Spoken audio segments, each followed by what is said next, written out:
বন্ধুরা তোমরা সবাই কেমন আছো? আশা করি সবাই ভালো আছো। আর আজকে আমি নিয়ে এসেছি পুঁই দানা। দেখতেই পাচ্ছ, এগুলো হচ্ছে পুঁই গাছের ফল।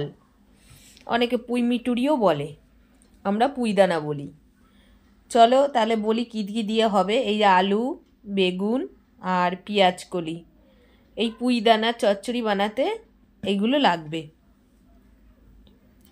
আর ওইদিকে ভাত বসিয়ে দিয়েছি, ভাত ফুটেও উঠেছে, এই দেখো ফুটে উঠেছে। আর ওই দিকে আমি সব সবজিগুলো কেটে নেব। ভাতটা নামিয়ে দিলাম, আর এই দিকে যে সবজিগুলো কেটেছিলাম সেই সবজিগুলো ভালো করে কচলিয়ে ধুয়ে নিচ্ছি। এবার এর মধ্যে আলু আর বেগুন দিয়ে দেবো, দিয়ে ভালো করে সেগুলোকেও ধুয়ে তুলে নেব।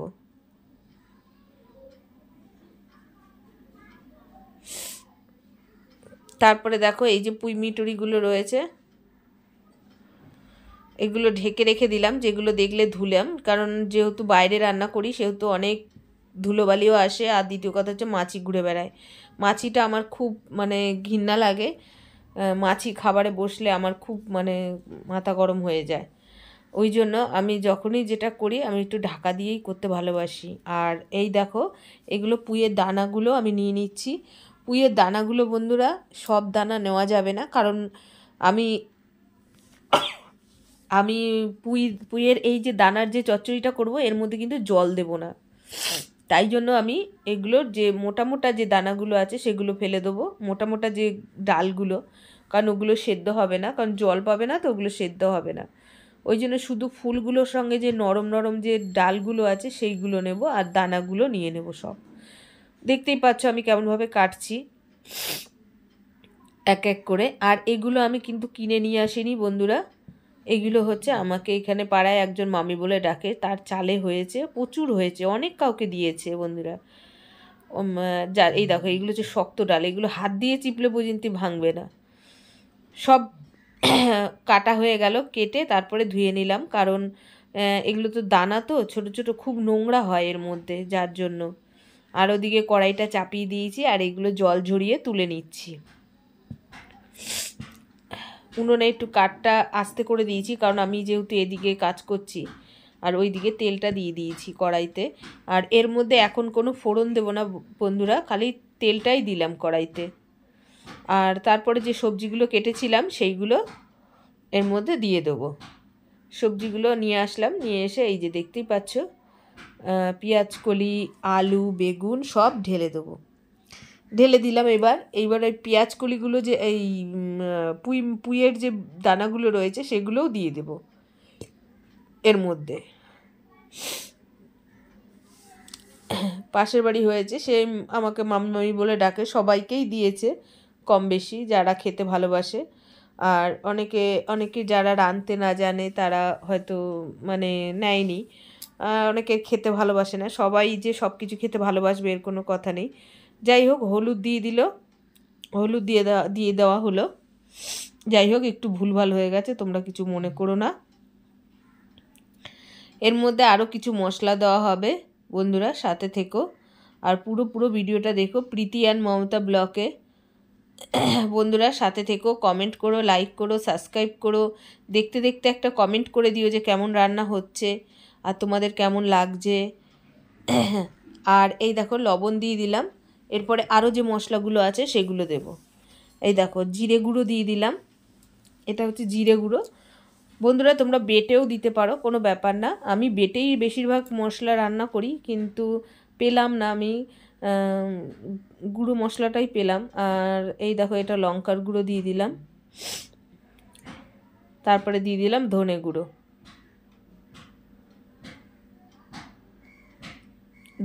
দিয়ে দিলাম। দিয়ে এবার এইগুলোকে আমি সরিয়ে রাখলাম। আর এই যে মশলা দিতে হবে, এটা হচ্ছে আদা বাটা আর 2-1 কোয়া রসুন। অত রসুন বন্ধুরা দেব না, ওই রসুনের মধ্যে আমার মেয়ে একটু ভাতে কাঁচা রসুন খেতে ভালোবাসে, তাই জন্য।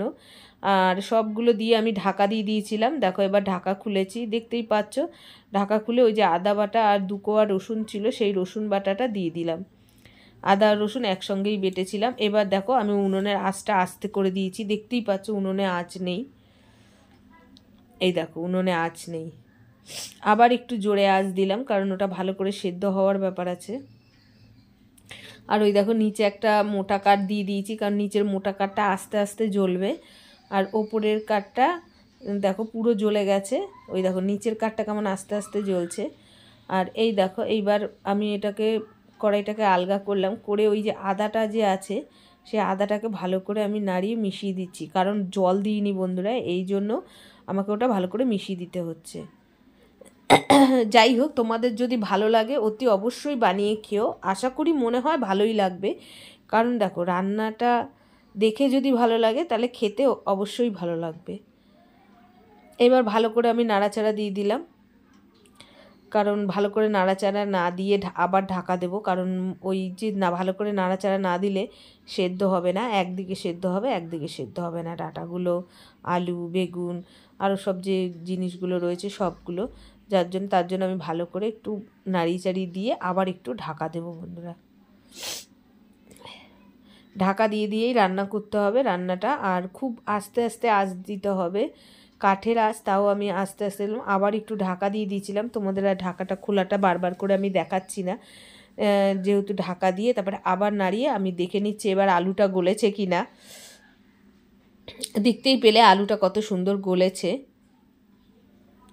এইবার ভালো করে আমি নাড়িয়ে চাড়িয়ে একদম ভালো করে নাড়িয়ে নিলাম, নাড়িয়ে নিয়ে তারপরে এই যে ঢেলে নিচ্ছি। বন্ধুরা একা হাতে মোবাইল ধরে ধরে করতে হয়, তোমরা একটু সাপোর্ট দিও, একটু সাপোর্ট বলতে তোমরা দেখে একটু সাথে থেকো, তোমরা দেখলেই হবে, দেখলেই আমার অনেক আমি এগিয়ে যাব। হ্যাঁ, তোমরা পাশে থেকো, আর কি বলবো। যাই হোক, কড়াই থেকে এগুলো ঢেলে নিলাম, ঢেলে নিয়ে এবার উনুনে আমি আবার কড়াইটা বসিয়ে দেবো। কড়াইটা ধোবো না, কড়াইটা না ধুয়েই ওর মধ্যে বসে দেবো, কারণ এই যে চারি সাইডে যে দেখছো যে লেগে রয়েছে এটা কিন্তু মশলাই লেগে রয়েছে। আর এই দেখো তেল দিয়ে দিলাম, এইবার আমি ফোড়নটা দেব। তেলটা একটু গরম করার জন্য ভালো করে বেশি করে একটু আঁচ দিয়ে দিলাম। দেখো উনুনের আঁচটাও কিন্তু গ্যাসের মতন কমানো যায় বাড়ানো যায়, যখন তোমার ধরো প্রয়োজন নেই তুমি বের করে দিলে কাঠটাকে আস্তে করে একটুখানি বের করে দিলে যে কাঠটা জ্বলছেও আবার নিববেও না। এবার নিয়ে নিয়েছি শুকনো লঙ্কা আর পাঁচফোড়ন, এবার শুকনো লঙ্কা আর পাঁচফোড়নটা আমি দিয়ে দিলাম, দিয়ে ভালো করে ভাজা করব। আর ওখানে উনুনের আঁচটাও আমি একটু চড়া করে দিলাম, যাতে আমার সব মশলাগুলো মানে মশলা বলতে কি ফোড়নটা ভালো করে ভাজা হয়ে যায়। বন্ধুরা কাঠে রান্না করতে খুবই ভালো লাগে আর খেতেও খুব ভালো লাগে। আর দ্বিতীয় কথা হচ্ছে যে আমার সত্যি কথা যে আমার গ্যাস একটু কম আছে যার জন্য, আর দুনিয়ার কাঠ রয়েছে যার জন্য আমি মানে কাঠে রান্নাটা করে নিচ্ছি। দেখো কয়েকদিন ধরেই আমি কাঠে রান্না করছি, অনেক দিন ধরে, প্রায় 1 সপ্তাহ হয়ে গেল কাঠে রান্না করছি। আর এইবার আমার ফোড়নটা হয়ে গেছে, একটু ভালো সেন্ট বেরিয়েছে পাঁচফোড়নের আর শুকনো লঙ্কার। তারপরে আমি এই তরকারিটা দিয়ে দিলাম, যে তরকারিটা আমার রান্না করা ছিল। এইবার আমি ফোড়নটা দিয়ে দিলাম, দিয়ে দেখো কি সুন্দর, দেখেই মনে হচ্ছে কত সুন্দর তৈরি হচ্ছে তরকারিটা, দেখেই মনে হচ্ছে যে না খাওয়া যাবে।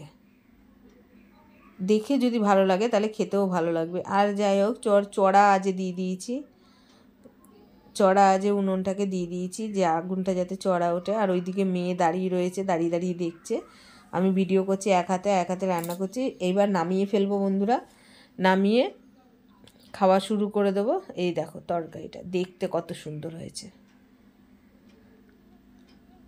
ভালো করে তাড়াতাড়ি করে মানে ইয়ে করে নিয়ে পরিষ্কার করে ঢেলে আমি মানে ঢাকা দিয়ে দেবো, কারণ গরম জিনিস তো মাছি ফাছি উড়ে পড়লে অসুবিধা।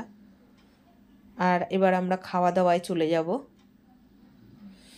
এই দেখো তোমাদের দাদু কাকুকে খেতে দিয়েছি, এইবার চচ্চড়িটা দিচ্ছি, সেই যে করেছি পুঁই ফলের চচ্চড়ি, কেউ বলে পুঁই দানা, আমি বলি পুঁই দানার চচ্চড়ি। আর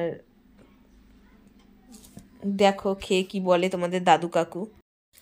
যখন আমি তাকে জিজ্ঞাসা করছি যে কি ও কেমন হয়েছে, বলছে দাঁড়াও খেয়ে ভাবছি কেমন হয়েছে, তখন মাথাটা নাড়িয়ে বললাম একটু জোরে বলো। হ্যাঁ ভালো হয়েছে, ভালো হয়েছে।